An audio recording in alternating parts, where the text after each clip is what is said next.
नमस्कार, मी भाग्यश्री पाटील. मार्केट आणि मी हा सोप्या मराठीतून शेअर मार्केट समजावून सांगण्याचा माझा एक उपक्रम आहे. आज स्मॉल कॅप आणि मिड कॅपचे शेअर तेजीत होते. मार्केटने 25,078चा टप्पा गाठण्याचा प्रयत्न केला. 5 पॉईंट शिल्लक उरले होते. वाटलं दहीहंडीच्या दिवशी मार्केटही रेकॉर्ड करते, पण तेवढी इच्छा काही पूर्ण झाली नाही आणि नंतर मार्केट मंदीतच गेलं, रेडमध्ये दिसू लागलं. आज मार्केटमध्ये टोटल जर बघितलं तर ब्लॉक डील होत आहेत, प्रमोटर शेअर विकत आहेत, QIP होतोय, जेणेकरून मार्केटमधून पैसा बाहेर काढून घेण्याचा प्रयत्न होतोय असं दिसतंय. ट्रेंडमध्ये मोठा ट्रेड झाला. 6,925 रुपयांनी 6.78 लाख शेअर्सची विक्री झाली. HULला 962.75 कोटीची इन्कम टॅक्स विभागाकडून नोटीस मिळाली. अडाणी पॉवरने अबुधाबी येथे अडाणी पॉवर मिडल ईस्ट लिमिटेड ही सबसिडियरी स्थापन केली. ही इन्व्हेस्टमेंट होल्डिंग कंपनी असेल. सकाळी मी सांगितलंच की लेमन ट्री हॉटेलने आता अयोध्येमध्ये 80 रूमसाठी करार केला. प्रीमियर एनर्जीचा IPO येतोय. हा IPO भरायला हरकत नाही, लिस्टिंग गेन होऊ शकतात, पण याची फेस व्हॅल्यू 1 रुपयाच आहे.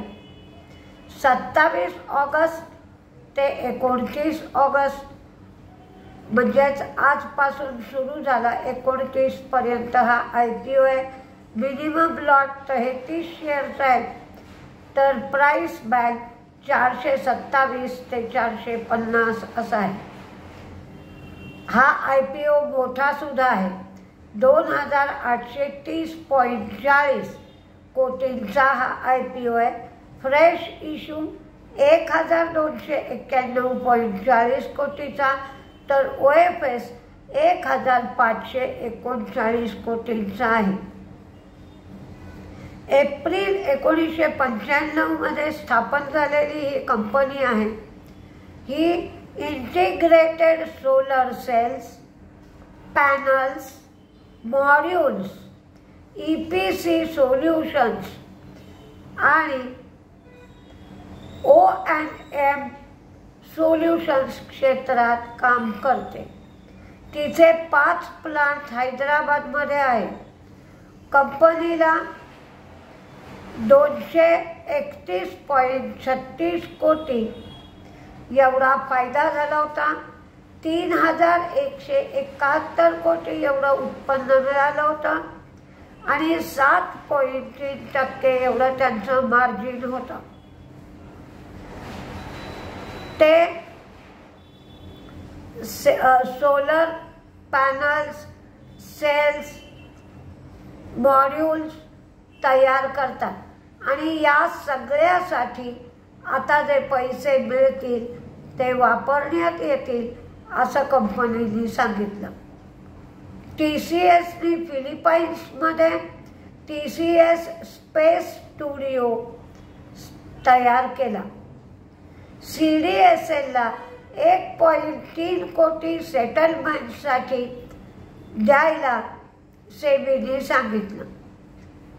झी एंटरप्राइजेसने सोनी इंडियाबरोबर ट्रान्झॅक्शन कॅन्सल करण्यासाठी सेटलमेंट केले.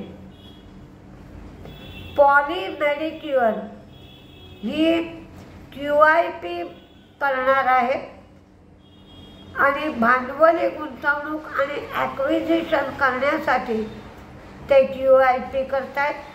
डोमेस्टिक मागणी वाढती आहे म्हणून QIP केला जाणार आहे. त्यांना $20 लाख निर्यातीचं लक्ष्य पूर्ण करायचं आहे. त्यांना US FDA कडून मंजुरी सुद्धा मिळाली आहे. क्रिटिकल केअर विभागामध्ये ते विस्तार करणार आहेत. श्रीराम फायनान्स ओव्हरसीज हे मार्केटमधून 150 कोटी रुपये उभे करणार आहेत. NBCC ही 31 ऑगस्टला बोनस शेअर देण्यावर विचार करणार आहे. तारीख लक्षात ठेवा, 31 ऑगस्ट. पारस डिफेन्स QIP करणार आहे 200 कोटींचा. व्होडाफोन आयडियामधला स्टेक सरकार सध्या तरी विकणार नाही. हा स्टेक विकण्याची सरकारची सध्या योजना नाही. त्याचबरोबर 247 कोटींची बँक गॅरंटी जी व्होडाफोनला द्यावी लागणार आहे ती माफ करण्याची शक्यता बोलली जात आहे. RVNLला साऊथ रेल्वेकडून 111 कोटीच्या प्रोजेक्टसाठी RVNL हे लोएस्ट बिडर ठरले आहेत. डेटामॅटिक्सनी मायक्रोसॉफ्ट बरोबर करार केला.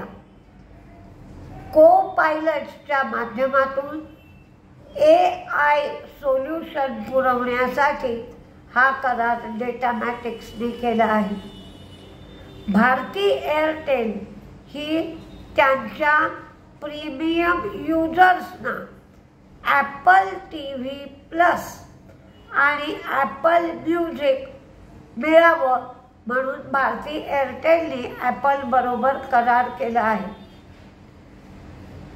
ICICI Pruला 429 कोटीची GST डिमांड नोटीस मिळाली आहे.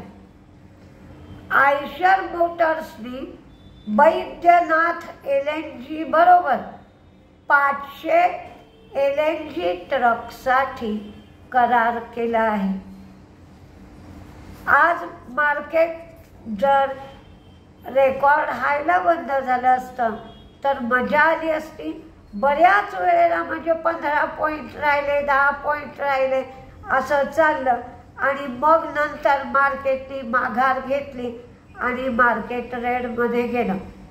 बघूया आता उद्या मार्केट रेकॉर्ड हायच्या वर जात आहे आणि नवीन रेकॉर्ड करताय का. पण आज बँक निफ्टीचा सपोर्ट मार्केटला चांगला होता तर कदाचित बँकांच्या शेअरमध्ये उद्या काही सुधारणा दिसते का हे आपल्याला बघणं महत्त्वाचं ठरणार आहे. त्यामुळे आपण उद्या सकाळच्या व्हिडिओमध्ये भेटूया. नमस्ते.